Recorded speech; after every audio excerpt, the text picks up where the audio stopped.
Good evening. It is time for today's Tax Talk. I'm your host. I'm attorney Stephen Leahy. It is Thursday, January 12th, the year of our Lord 2022. Today a report came out from the Taxpayer Advocate's office. Aaron Collins, I believe, is the Taxpayer Advocate now. And they have a report that's filed that each year required by law. And that's what we're going to look at today. Won't you join us?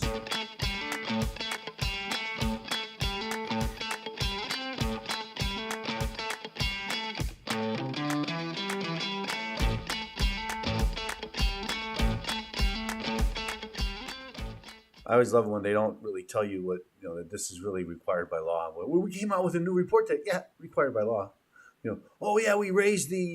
We raised the tax brackets. We're doing you a favor. No, required by law. Okay, so these things. We gave a raise to Social Security people because of inflation. Yeah, required by law. So I always like to take credit for. I'm just amazed. We see what's going on with the documents for Biden and the documents for Trump, and it used to be that our news media was skeptical, and would take, when the government would say something, would take it with a grain of salt and ask questions about it. We don't get that anymore. Nobody wants to ask any questions, and I'm talking about the IRS in this report, because this report comes out and there's a number of articles about this report, and they just spew exactly what's in the report. They just repeat it, that's the truth. They don't ask any questions, and like today. Let's start there. Let's start because here's the report. There's a link in the description here. You can find this report. So let us do that.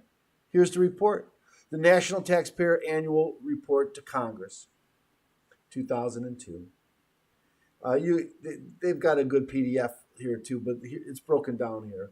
So I'm going to go down to this. Let's start here with Aaron Collins' statement. Last year, I reported that the period since the start of the COVID-19 pandemic has been the most challenging that taxpayers and tax professionals have ever faced. The bad news is that taxpayers and tax professionals experienced more misery in 2022. Yes, they did. The good news is that since the close of 2022 filing season, which wasn't too long, October, right? The IRS has made considerable progress in reducing the volume of unprocessed returns and correspondence. We have begun to see light at the end of the tunnel. I am just not sure how much further we need to travel before we see sunlight. So, things are better. Well, they should be better since the IRS closed in 2020, and that caused a huge backlog. That's just the way things work. Of course there was a backlog. And you can't begrudge the IRS that backlog.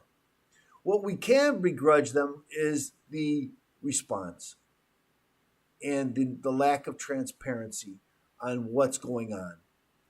And one of the things I want to mention, so let me bring this other story up, because I've talked about this on the show, and this was one of our feature articles once back in March. IRS Commissioner Charles Rettig, he's now gone, and they always refer to him as Trump's IRS commissioner. It's true that he was appointed by Trump, but I wouldn't call him Trump's. He's no conservative, I'll tell you that. Charles Rettig told House members in a hearing Thursday, so this is March 17th, St. Patrick's Day, that the service will process its backlog of unprocessed work, some of it dating back to 2020, by the end of 2022. Well, we're in 2023, aren't we? And now the Taxpayer Advocate, who is not supposed to be part of the IRS, right? It's an independent agency. Independent. It's not an independent agency, I would think. It's part of the IRS. They always say it's independent of the IRS. But she's giving a spin. Oh, there's light at the end of. I'm not sure when that's going to start, though. When's sunlight? So when she says she sees light at the end of the tunnel, but she doesn't know if it's sunlight, what does that really mean? Now, again, they're going to come to the end. But at this in March here, back here in March, the House authorized 10,000 new employees. Now, this was before the $80 billion. Okay, so they got $80 billion more on top of this. And they needed those 10,000 employees to process this by the end of 2022. But they never did get it done by the end of 2022, did they? Here's another story. So this is the Taxpayer Advocate again. Let's go this to the most serious problems. It lists the 10 most serious problems at a glance. We can go. Here's the processing delays, complexity of the tax code, IRS hiring and training, telephone and in-person service, online access for taxpayers and tax professionals, e-file and free file, IRS transparency, return preparer oversight, appeals, overseas. It's like they could do these same 10 every year. It doesn't seem to change much. Has processing delays? It's still the biggest problem. It was last year. Was there always, complexity of the tax code? Has it gotten easier or more complex since then? More complex, right? The more Congress does, the more complex it becomes. The 1099-K and all of that, and all these other changes to the tax code that are for our own good. It gets more complicated, not less. IRS hiring and training, they got $80 billion to do that. We know that the telephone, I don't know, it's still 8 and 10 go unanswered, not long waits, unanswered. So, and this is just a problem. So let's see what we can do here. Here's the report. This is the most serious problems. Then it says the code requires the National Taxpayer Advocate to submit an annual report to Congress that contains a summary of the 10 most serious problems encountered by taxpayers. While we use the method described below to identify the most serious problems, the list remains inherently subjective in many respects. You think so? You think that's right? I think that's probably true. Let's see if we can blow this up. Can we blow this up?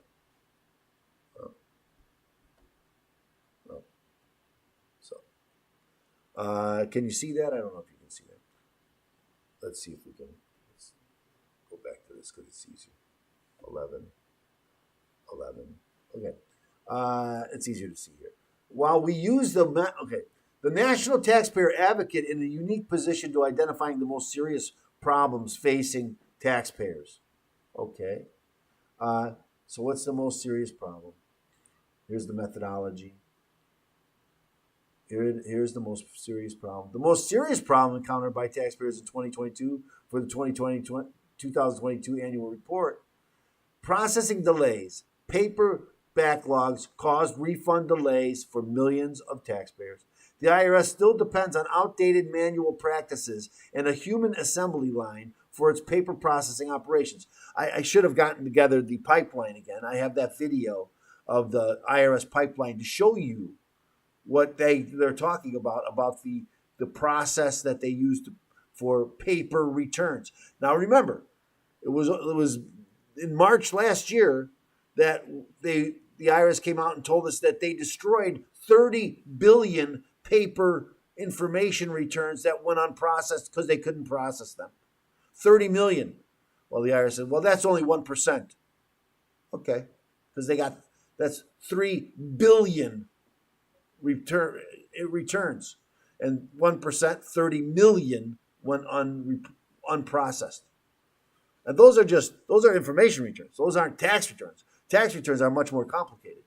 And so, yes, I think they call it kryptonite here. For the past 2.5 years, millions of taxpayers have experienced significant delays waiting for the IRS to process paper filed tax returns and issue corresponding refunds. The unprecedented paper processing and refund delays are the product of, now get this, the IRS falling behind during the pandemic, combined with its reliance on antiquated processing technology and manual data entry. Collectively, this resulted in backlogs that overwhelmed the IRS and even caused it to have to transform a campus cafeteria, and I showed you pictures of this, conference rooms and hallways into makeshift paper storage space. The IRS needs to modernize its antiquated paper processing procedures to clear the paper backlogs, streamline processing for the future, and improve related taxpayer services and taxpayer experience. Again, as I mentioned to you, this could be last year's report. It's the same thing. When they got $80 billion, you think that's going to change things? You think it's going to be better now? I mean, really. So here it is again.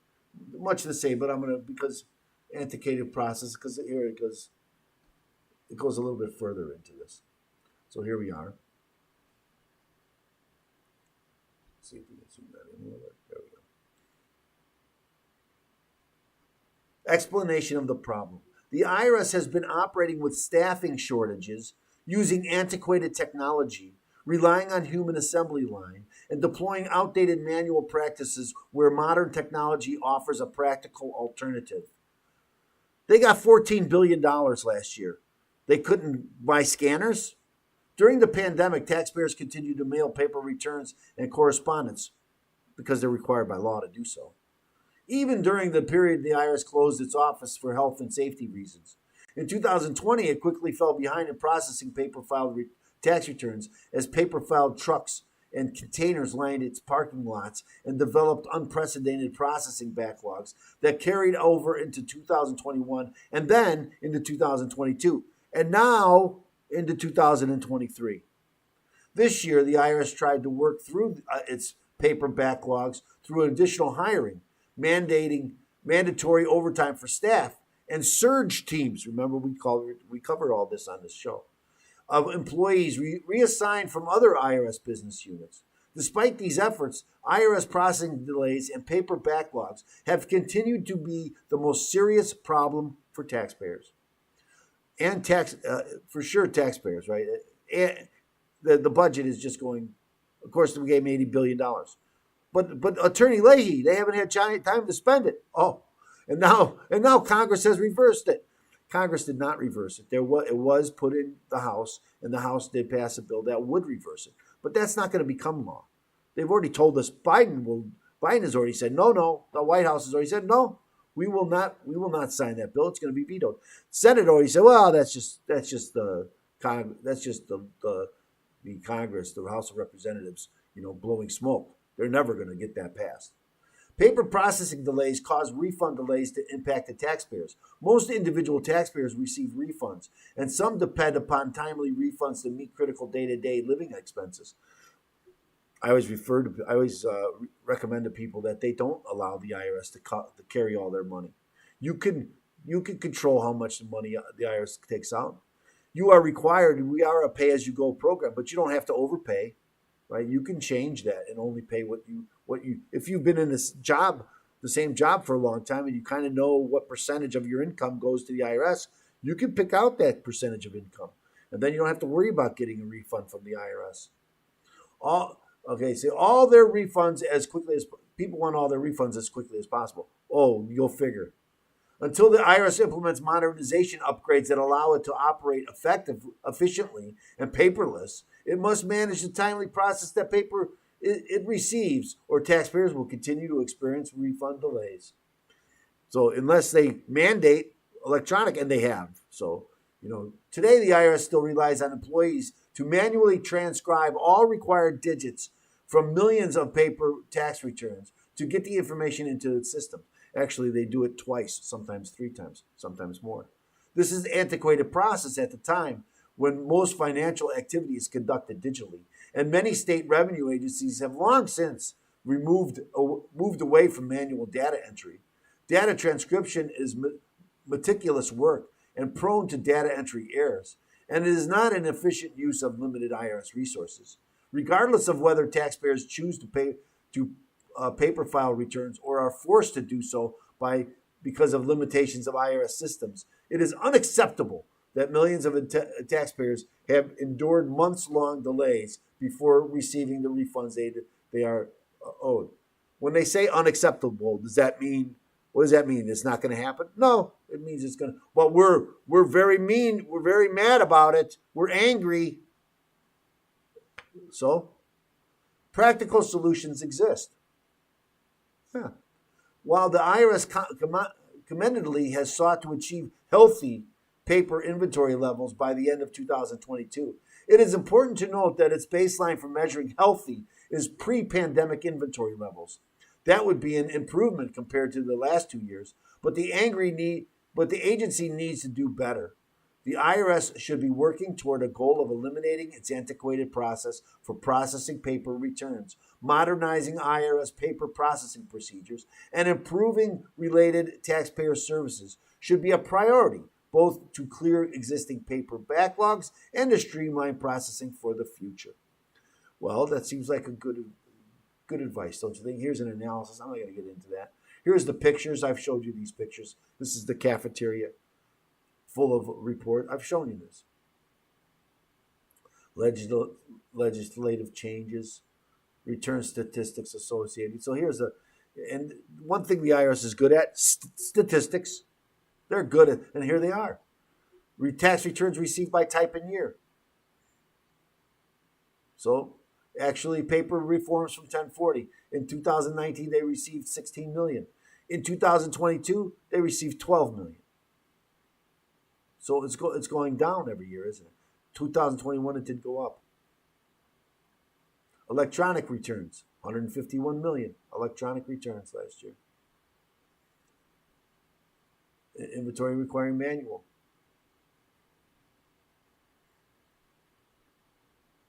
IRS processing operations must be healthier than ever to best serve taxpayers. I always love it because the IRS does call you a customer. When you go to the IRS, or call them on the phone, or when you pay your taxes, do you feel like a customer? Really? Do you feel like that's what the IRS is really treating you like a customer? I don't think so. I don't feel like at least I don't feel like a customer. Okay, there was some good language here, and I'm not gonna go through this all to find it. But suffice it to say, we had a problem in 2020, understandably. The problem persisted. It's persisting still. We're not getting the right answers. And again, if I go to these stories, let's go back here. Here's IRS Advocate reports big drop in backlog as GOP votes to cut funds. So here is the Washington Post spin on what I just read to you, right? That she sees a light at the end of the tunnel, but doesn't know when the sunlight starts. So, it's kind of contradictory, isn't it? But the spin is, hey, there's a big drop. Well, there should be a big drop. They spent a lot of money. They supposedly reorganized the whole IRS and hired 10,000 more people to help put the backlog out to fix it, but it didn't fix it. But don't worry, Attorney Leahy, they're going to get $80 billion and then it'll be fixed. Do you really believe that? Because most of that money is not for what the processing returns. Most of that money is for enforcement. The Internal Revenue Service reduced its massive backlog of unprecedented tax returns by nearly 2/3 over the past year, an independent watchdog said Wednesday. The Taxpayer Advocate is not an independent watchdog. It's just not, which could lead to a shorter delays for tax refunds. Taxpayers who can avoid filing on paper should still choose electronic filing if they want refunds on time, according to the annual report of the IRS's National Taxpayer Advocate, who describes a clogged system that delayed millions of tax refunds for many months. The IRS started the 2022 tax season behind, with a backlog of about 11.5 million individual and business returns that it had yet processed from the previous year. But during the year, Collins' report says, the agency whittled down the backlog to about 4 million returns by mid-December. Well, that's just a couple of weeks ago. So it's from 11. So they were supposed to be eliminated by the end of 2022. They just cut it in half. They didn't eliminate it. Wednesday's Taxpayer Advocate Service report says the IRS owed refunds to about 2/3 of the individual taxpayers in 2022, owing each household an average of $3,200. People who filed their tax returns on paper usually had to wait 6 months or longer to get their refunds. Some who filed electronically, and some businesses also ran into significant delays. I can tell you from experience that that's true.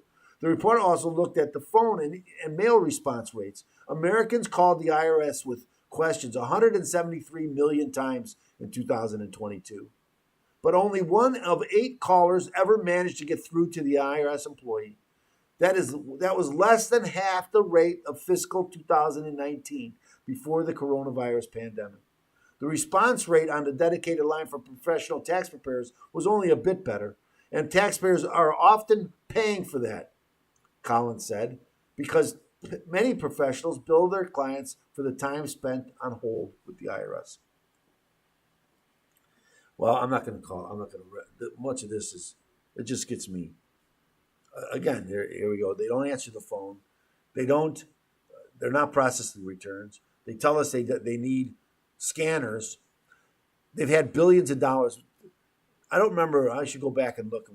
When did they pass the $10 billion mark? It was some years ago. So the IRS is not. It reminds me of this Prince Harry, whatever his name is, who's crying about being misunderstood and when it just doesn't make any sense. It's like the IRS, crying that they're misunderstood and they just don't have the funds and they don't know what to do. But they had more than $10 billion a year for how many years now? And they don't have scanners, and they still do it the way they did it in 1960. Well, that's because we didn't fund it correctly. Oh, it's because we didn't fund it correctly. How many initiatives have there been for the IRS for technology since the 1960s, since the 70s, 80s, 90s? There's always a push for technology at the IRS. They've been telling us about their antiquated system since before it was antiquated. Okay, so I'm done. I'm not trying to bash the IRS. Okay, I understand that the pandemic caused these problems. It's the transparency that I question. Okay, yes, there's some problems, but throwing money at it as what we're doing hasn't seemed to work. Will it work? Not will it's doubling the money. Will that work? I don't know, but we'll find out, I guess.